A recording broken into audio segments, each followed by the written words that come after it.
Shalom, still preparing Parasha Balak.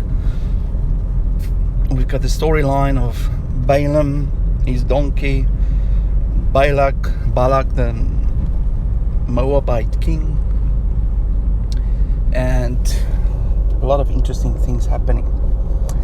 Now, what I looked at this morning, I think I touched on it yesterday, is the meaning of the donkey.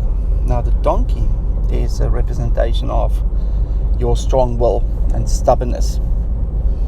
And as Balaam forced the donkey to go one way, the angel stood before the donkey, and then the donkey went into the field, went into the vineyard, and then he bumped or crushed Balaam's foot, and then he went to the tight place where he couldn't move to the left or the right, and then the donkey just not collapsed, he just lay down, and he was passive. So he was broken in, the will was broken.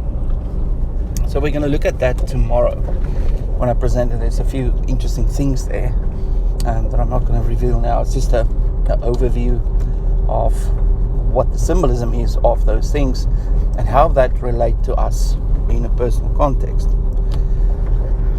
Now, when you zoom out, it's all about Israel, Yahweh's household, Yahweh's people, who's doing his will, and then the enemy trying to attack them. So this is basically shifting gears from our storyline, where we came up to the point of the 8th millennium and what that means.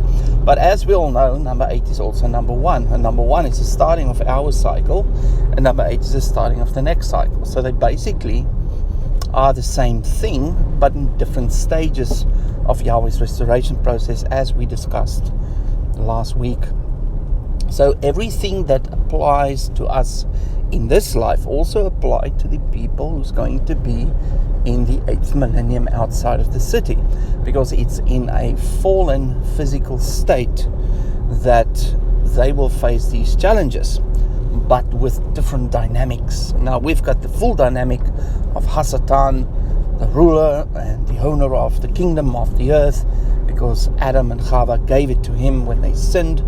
And Yeshua is basically coming, the second coming, to take back his kingdom that was given to Hasatan, to the Nachash, by Adam.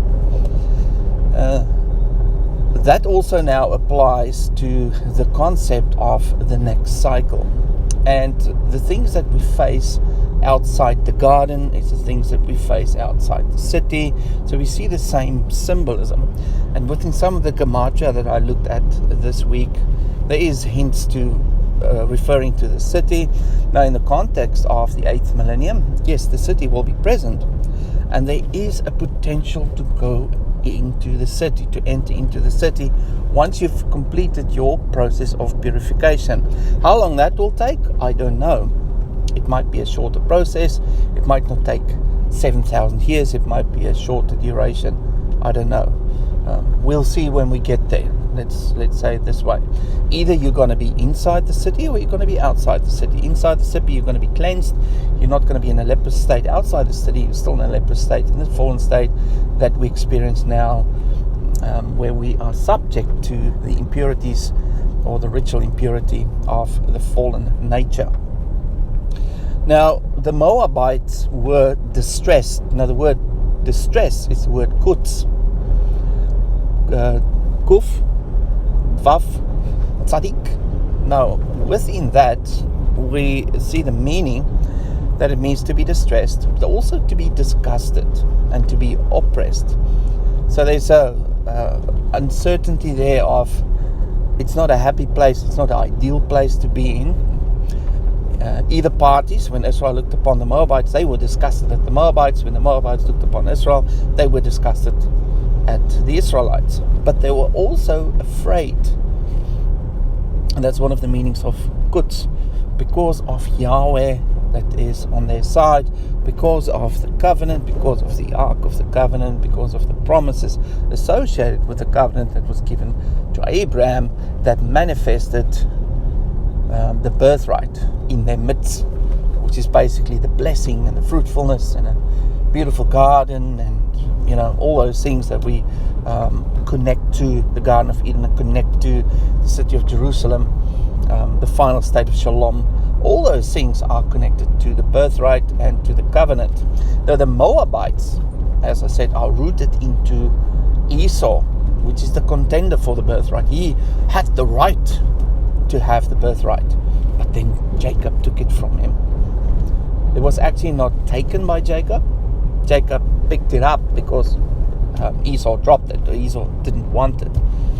I made a joke when I presented this. I said Esau sold it on eBay and Jacob got it for sale as a bargain, and then he picked it up. Now, Yahweh worked like that. If you're not willing to do His will, there will be someone else who will pick it up and run with it. Yahweh is not dependent upon our obedience to make things happen. He will use someone else. So that's the warning to us who are in the body of Mashiach. Whether you're passive or whether you're not interested, whether you're there just for the ride, Yahweh will use someone else. Whether you want to exploit the body, whether you want to make money off the sheep, the wolves that we saw with Korach, and we also see hints of that in Balaam. It's your choice, but Yahweh will sort you out, as we will see in the Torah portion.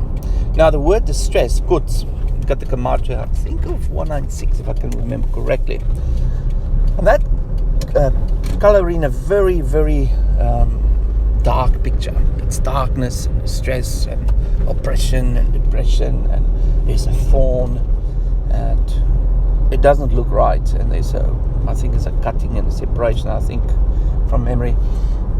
All those things are basically as a result of something that happened before.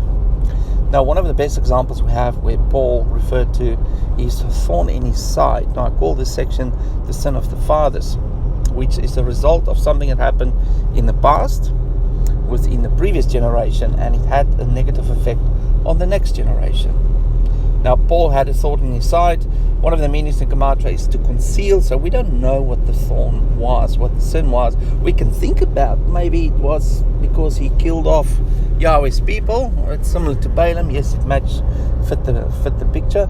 But there's also a very good example of someone else, and that is hinted by another meaning in the Gematria of Kutz, and that is a thorn bush.